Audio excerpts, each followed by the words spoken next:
പ്രതീക്ഷ നിലവിൽ ചാലക്കുടി പോലീസ് സ്റ്റേഷനിലാണ് പ്രതി റിജോ ആന്റണി ഉള്ളത്. അല്പസമയത്തിനകം തന്നെ ഇയാളെ വൈദ്യപരിശോധനയ്ക്ക് വിധേയനാക്കും. കൂടാതെ വിരലടയാളം സ്വീകരിക്കേണ്ടതുണ്ട്. അതിനുശേഷം ബാങ്കിലെത്തിച്ച് തെളിവെടുപ്പ് നടത്തും. ഇന്ന് വൈകിട്ടോടുകൂടിയാവും ചാലക്കുടി മജിസ്ട്രേറ്റ് കോടതിയിൽ ഹാജരാക്കുക. അതേസമയം ഇന്നലെ രാത്രി ഇയാൾ പിടിയിലായതിനു ശേഷം പോലീസ് ഇയാളെ വിശദമായി ചോദ്യം ചെയ്തിരുന്നു. ഈ വിശദമായ ചോദ്യം ചെയ്യലിൽ ആഡംബര ജീവിതത്തിന് വേണ്ടിയാണ് ഇത്തരത്തിൽ ഒരു കൊള്ള നടത്തിയത് എന്നാണ് ഇയാൾ പോലീസിനോട് സംബന്ധിച്ചിട്ടുള്ളത്. കൂടാതെ മുൻപ് ലിഷോ റിപ്പോർട്ട് ചെയ്തതുപോലെ ബാങ്ക് ജീവനക്കാരിൽ ആരെങ്കിലും തന്നെ എതിർക്കാൻ മുന്നോട്ട് വന്നിരുന്നു എങ്കിൽ സ്വാഭാവികമായും താൻ പിന്തിരിഞ്ഞ് ഓടുമായിരുന്നു എന്നും ഇയാൾ പോലീസിനോട് പറഞ്ഞിട്ടുണ്ട്.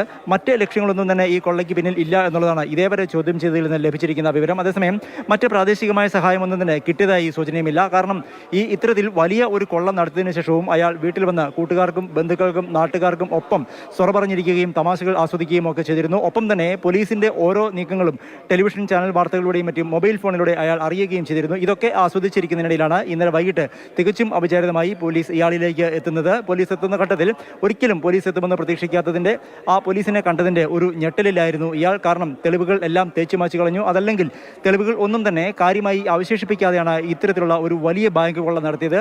അതുകൊണ്ട് തന്നെ ഒരിക്കലും പിടിക്കപ്പെടില്ല എന്നുള്ള വാഹനം പോകുന്നു പോലീസിനെ തിരിച്ചറിയിക്കാൻ, പിന്നീട് തൃശ്ശൂർ ഭാഗത്തേക്ക് പോകുന്നു. അപ്പോൾ തൃശ്ശൂർ, മലപ്പുറം, പാലക്കാട് ജില്ലകളിൽ വ്യാപകമായ തിരച്ചിലും പരിശോധനയും, അതല്ല ഇനി മറ്റിതര സംസ്ഥാനത്ത് നിന്നെത്തിയ ആളാണോ എന്ന സംശയത്തിൽ സംസ്ഥാനത്ത് പുറത്തേക്ക് അന്വേഷണം, അങ്ങനെ വിപുലമായ അന്വേഷണം മുന്നോട്ട് കൊണ്ടുപോകുന്നതിനിടയിലാണ് തൊട്ടടുത്ത് തന്നെ ഈ കവർച്ചക്കാരൻ പ്രതി ഉണ്ടായിരുന്നു എന്ന വിവരം പോലീസിലേക്ക് എത്തുന്നത്. ആ അന്വേഷണ വഴി എങ്ങനെയാണ് ഉദ്യോഗസ്ഥർ വിശദീകരിക്കുന്നത്?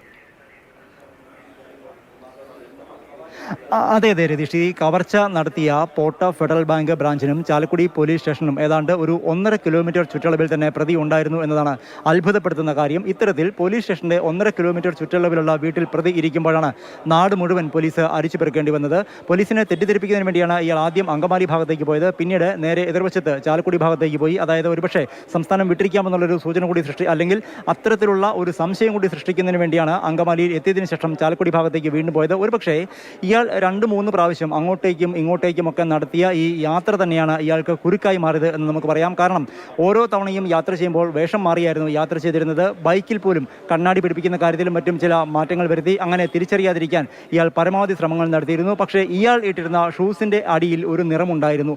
ഇത്തരത്തിൽ അങ്ങോട്ടും ഇങ്ങോട്ടും പോകുന്ന ഈ ബൈക്കിൽ ഇരിക്കുന്ന ഒരാളുടെ കാലിലെ ഷൂസിൽ മാത്രമാണ് ഇത്തരത്തിലുള്ള ഒരു പ്രത്യേക നിറം പോലീസിൻ്റെ ശ്രദ്ധയിൽപ്പെട്ടത്. അത് പിന്തുടർന്ന് നടത്തിയ അന്വേഷണത്തിനൊടുവിലാണ് പോലീസ് ഇയാളിലേക്ക് എത്തുന്നത്. മാത്രമല്ല ബൈക്ക് ഒരിക്കലും തിരിച്ചറിയാതിരിക്കുന്നതിന് വേണ്ടി അതിൻ്റെ റിയർവ്യൂ മിററുകൾ മടക്കി വയ്ക്കുകയും അത്തരം സൂത്രപ്പണികളൊക്കെ ഇയാൾ ചെയ്തിരുന്നു. മാത്രവുമല്ല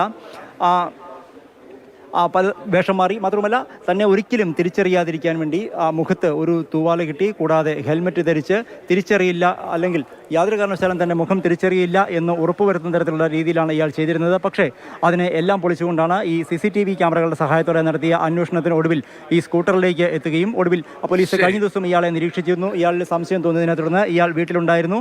ഈ വാഹനവും പോലീസ് വീട്ടിലിരിക്കുന്നതായി കണ്ടെത്തി. അതിനുശേഷമാണ് തന്നെ ഉണ്ടായിരുന്ന ഈ മോഷ്ടാവ് എന്നതാണ് ഏറ്റവും കൗതുകകരം. അതേസമയം പോലീസ് നാടങ്ങ് വലിച്ചു പിറക്കേണ്ടി വന്നു എങ്കിലും അന്വേഷണം വളരെ ഊർജിതമായിരുന്നതിന്റെ ഭാഗമായാണ് ഇയാളെ പിടികൂടാൻ കഴിഞ്ഞത്. പക്ഷേ പോലീസ് എത്തുമെന്ന് ഒട്ടും പ്രതീക്ഷിച്ചിരുന്നില്ല ഈ കൊള്ളക്കാരൻ, ഈ പ്രതി എന്നതാണ് അയാളുടെ പെരുമാറ്റത്തിൽ നിന്നും അയാളുടെ പിന്നീടുള്ള പോലീസിനോടുള്ള പ്രതികരണത്തിൽ നിന്നൊക്കെ മനസ്സിലാകുന്ന ഈ